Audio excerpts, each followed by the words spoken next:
What's good, y'all? Leak here again with another performance review, this time for Selkirk Sport. New year, new iteration. What we have today is the Selkirk CourtStrike Pro 2.0.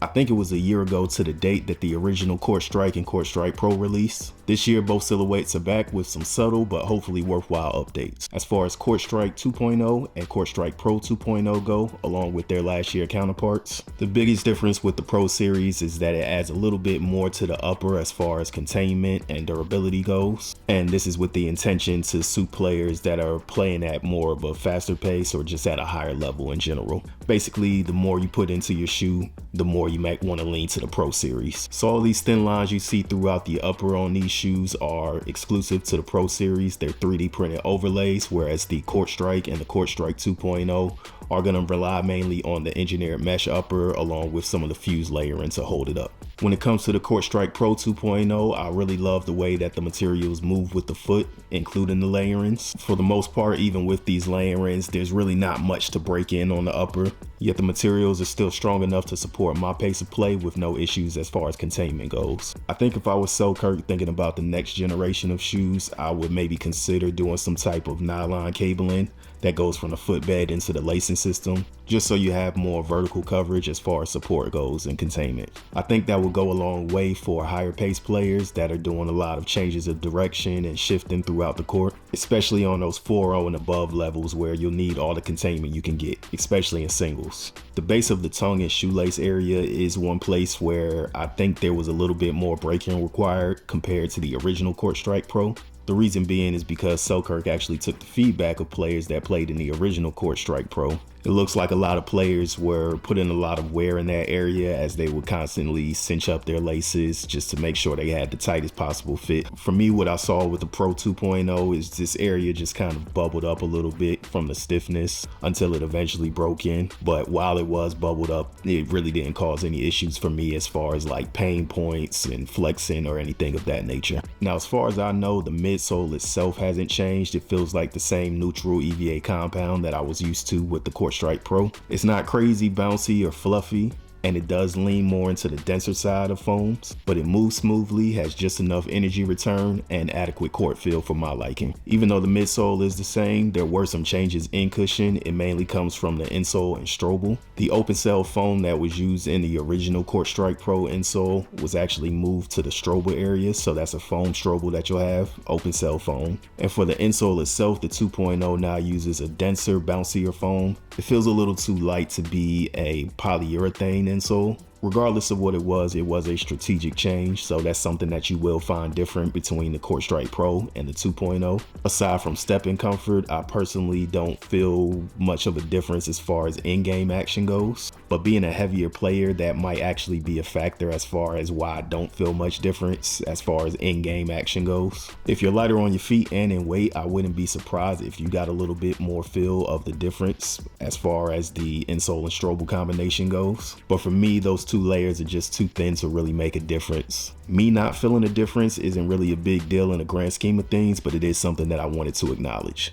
Like the original, fit is true to size with the roomier toe box to promote toe splay. This is something that a lot of pickleball brands are doing as far as shoes go as the market grows for them. I appreciate the roomier toe box in pickleball because when your toes splay, that promotes more natural stability within the shoe, whereas things like the lateral outrigger that this does include are more of an external support piece. One thing I would prefer that Selkirk did in addition to the roomier toe box is to include more of a textured outsole as far as the footbed is concerned. It's a little on the slick side, so I think a little bit of texture would reduce some unwanted movements within the shoe in the event that you put a lot of torque into it. In addition to the lateral outrigger, there are internal support features which include a midfoot shank and a internal heel counter. Neither are cutting edge as far as materials go, but they get the job done, so no real complaints from me. And perhaps the most significant change for the CourtStrike Pro 2.0 is the new rubber compound being used. It's applied in the same herringbone patterns for multi-directional coverage, and performance-wise, it hasn't let me down to this point. One thing I also love about this midsole is that the rubber actually wraps up just slightly on the medial side of the shoe. It's not much, but I'm glad it's there as far as coverage goes when I'm up at the kitchen shifting laterally. It's just nice to have. Selkirk offers a 6-month warranty on the sole specifically. So the focus of Selkirk with this new rubber compound is essentially for it to last longer. I myself have seen some highly competitive pickleballers burn through the soles of the CourtStrike Pro within just a few months. So this seems to be another case where Selkirk is taking the feedback of the consumer and implementing it into a new iteration of the shoe. Implementing it to this latest implementing it into this new gen. So this seems to be another case where Selkirk is implementing.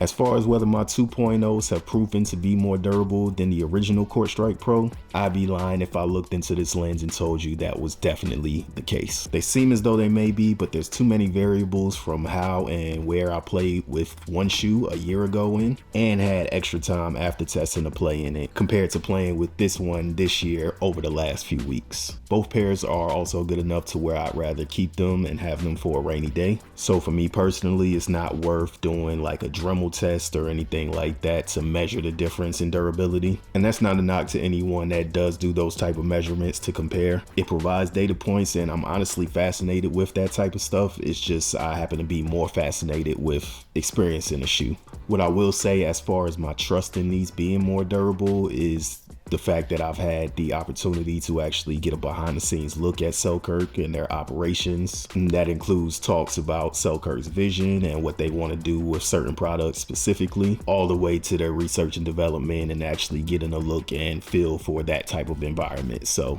all that being said, I trust that Selkirk did do everything they could to make these soles more durable. And in the event that they aren't as durable as maybe you would expect, they are still covering you with that 6-month warranty on the soles. My eyes have shown me that the CourtStrike Pro 2.0 has taken longer to wear than a lot of other shoes out there. Comparing it to recent court shoes that I've tried from basketball to pickleball, it seems like it did take a little bit longer to notice any true fraying or microtexture fade on the rubber. So I'll take that as a good sign. And again, Selkirk covers you with that 6-month warranty. I expect they'd be pretty accommodating as long as there's no obvious signs of abuse to the shoe. Overall, the Selkirk CourtStrike Pro 2.0 is another solid offering from Selkirk. Just like last year, it does its job as far as covering all of the bases you would want in performance. And it does a great job of avoiding over design, which is something I think happens a little bit too often when it comes to performance shoes. As a product reviewer, I'm a little torn as far as my opinion on incremental changes. Boring may be too strong of a word, but when it comes to incremental changes, I don't know, they're not the most exciting.